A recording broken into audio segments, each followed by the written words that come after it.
Hey guys, what is up? It is me, Pagey, here once again, and this is going to be my review for episodes 1 and 2 of Titans Season 4 because they released the first 2 episodes over the past couple days, and I think from this point forward it's weekly, and I think they go on like a mid-season break. I think it's after like episode, I want to say 7, but it might be 8. Anyway, we'll know because episodes won't be coming out. But yeah, they're doing like a bit, almost like a network TV thing. So they're having like part 1, then part 2. Part 2 will come out sometime early next year. But, you know, Titan Season 4 has been something that just like sprung up. Like I didn't hear anyone talking about it until like the past week. And then it just like, oh, it comes out in the next week. And I was like, oh, okay, well, I guess I'll be talking about that. And Titans as a show has been a weird one. Like, I think you either love it or you hate it. It's weird. But I'm like one of those weird people, I guess, in that scenario because I'm just stuck in the middle. You know, like there's stuff I like about it, there's stuff I don't really like about it.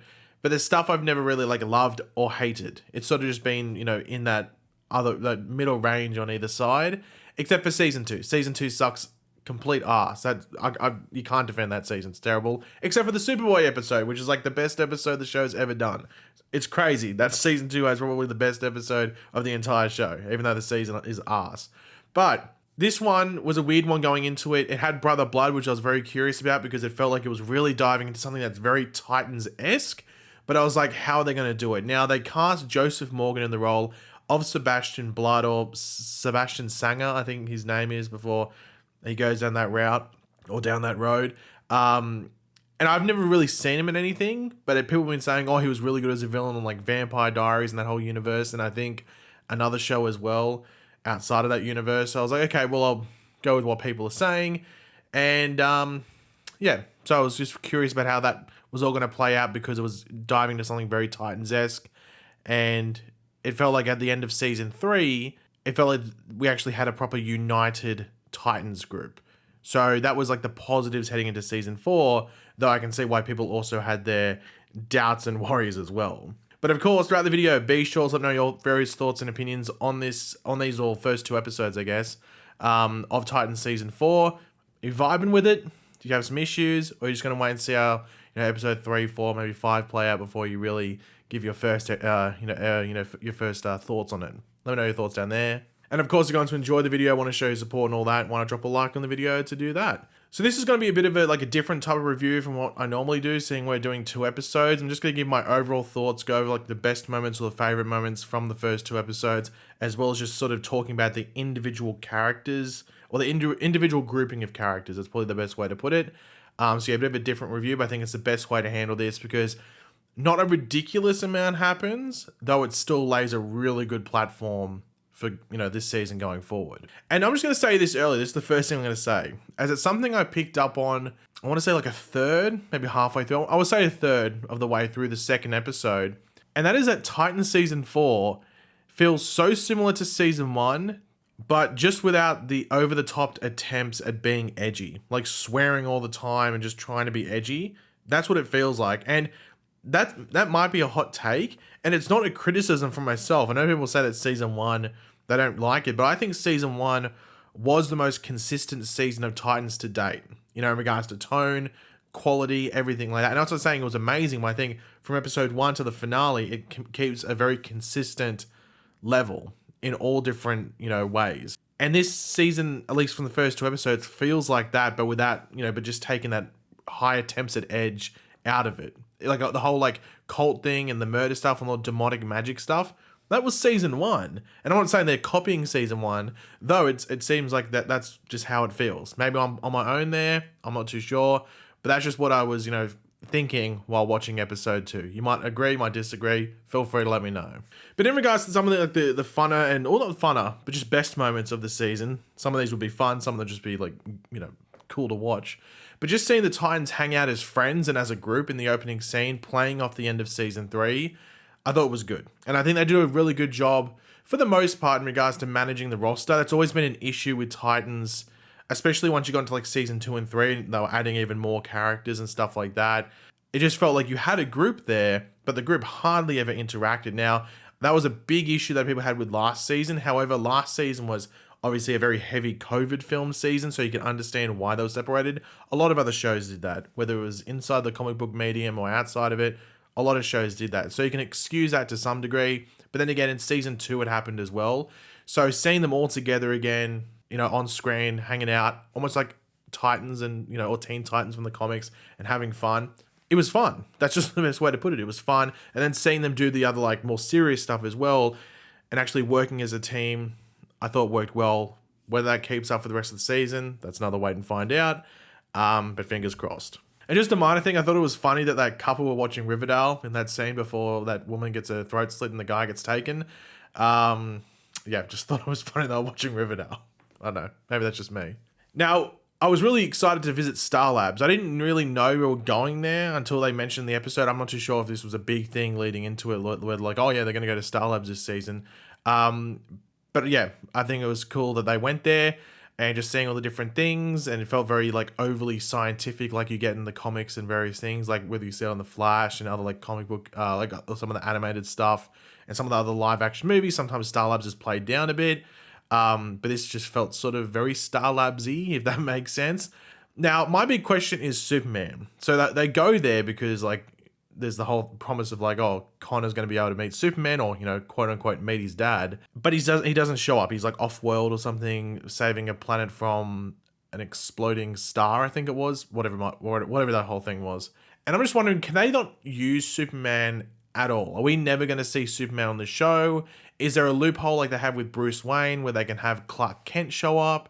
But is this whole thing where they don't want certain people knowing that Clark Kent is Superman? Like, does Dick know that Clark Kent is Superman? Because when Connor puts the glasses on, he sort of like double takes at Connor and smirks because obviously he must look like Clark Kent. But does Dick know that Clark Kent is Superman? I'm not too sure if that's been mentioned on the show before. So I don't know if there's a loophole where they could put Clark Kent there and it's like, hey, I have to be undercover, but hint, hint, I'm Superman, I'm your dad. I'm not too sure what the workarounds with that is, whether Titans can get the rights to use Superman, or you'd have to just show up. But could you do Superman showing up without the glasses but not in the suit? So he just shows up in like a flannel or something like that?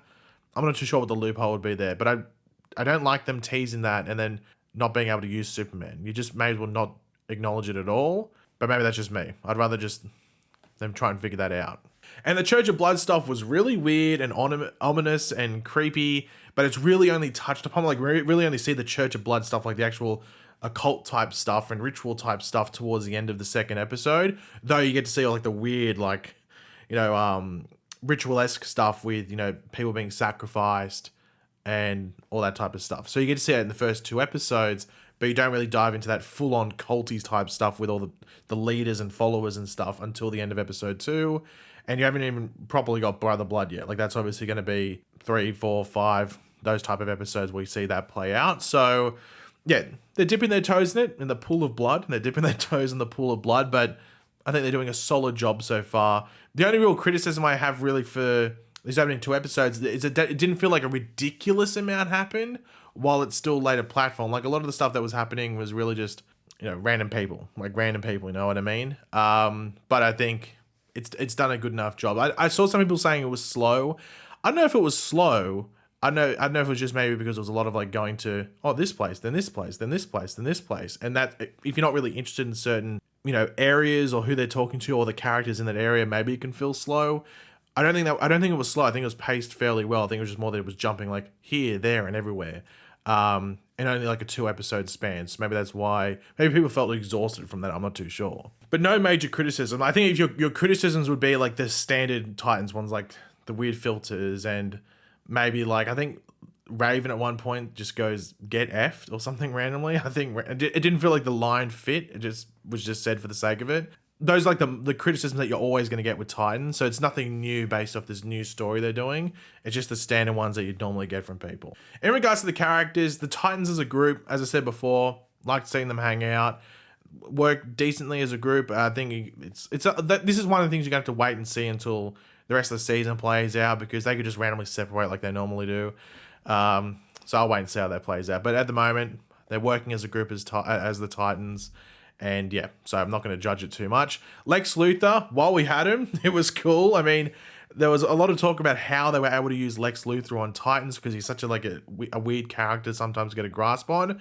Well, we know why now. So we learned he has six months to live or something like that. That's the whole point of bringing in Superboy. There's like some kryptonite poisoning going on. That's what's being presented at the very least, and Superboy is the key to survival, but lol, he dies at the end of, like, towards the end of episode 1, and he did pay, you know, due to all those ritual risks involving Mother Mayhem. Who I wasn't too sure if that was meant to be Mother Mayhem at first. I had to look it up on IMDb before she actually just full on showed up at the end of the episode as Mother Mayhem. So I wasn't too sure, but then it was confirmed at the end of the episode, so I wasted an IMDb search doing all that stuff. But yeah, I thought the guy that played Lex Luthor was pretty solid. I don't know if he's going to show up again later this season or if that is his only episode. But I guess it was fun while it lasted. But yeah, he was there and then gone, so it was good while it lasted. Now, obviously, Superboy's, you know, I guess you could argue like one of the main, if not the main Titan in the first episode or two. And I'm intrigued to see if like you get more of that tapping into his history and all that stuff going forward in this season. I guess it's whether they can access the Superman type of stuff. But, you know, he was in prison, out of prison, so I don't know if there's really going to be that much of a focus with him going forward. It's hard to tell, but the character who just seems like they're going to play a massive role this season, and a big thing from the comics happens at the end of episode 2, but they swap it around a bit, and that's Raven. So Raven's obviously, we've got this like magic versus magic type stuff, all this weird stuff going on, but they do the thing where her gem disappears after that Mother Mayhem battle towards the end now, and her hair goes white. So from memory, and this is from a while ago, so I just remember her white hair stuff was connected to something with Trigon and like an altercation with Trigon or something along those lines. But there is white-haired Raven in the comics. And then her gem goes away. But from what I remember in the comics is that Brother Blood like rips it off of her. Like legitimately like rips off the gem off her forehead. Like blood comes from Raven, I'm pretty sure. But this is swapped around because Mother Mayhem does it, and the gem isn't ripped off. It just sort of like evaporates and then her hair goes white. So I don't know if this means that Raven's like not going to have her magic or it's just something else. I'm not too sure exactly how it's going to play out. I don't know if Trigon's randomly going to show up again. I have no idea. But that's a thing from the comics, and I'm just curious to see how it plays into this season. But yeah, as I said, in the comics, Brother Blood is the one that sort of rips out the gem, and we haven't really got Brother Blood yet. In these first 2 episodes, we just have Sebastian Blood, Sebastian Sanger, whichever way you want to put it. The actor's doing a good job.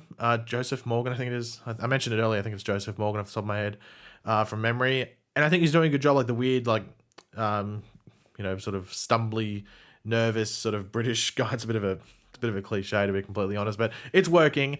And but you can just see that, like, even that scene where like the mirror scene where the other version comes up covered in blood, like even that sold me. I was like, oh, okay, he's probably going to do a good job when he actually gets to be full on proper evil.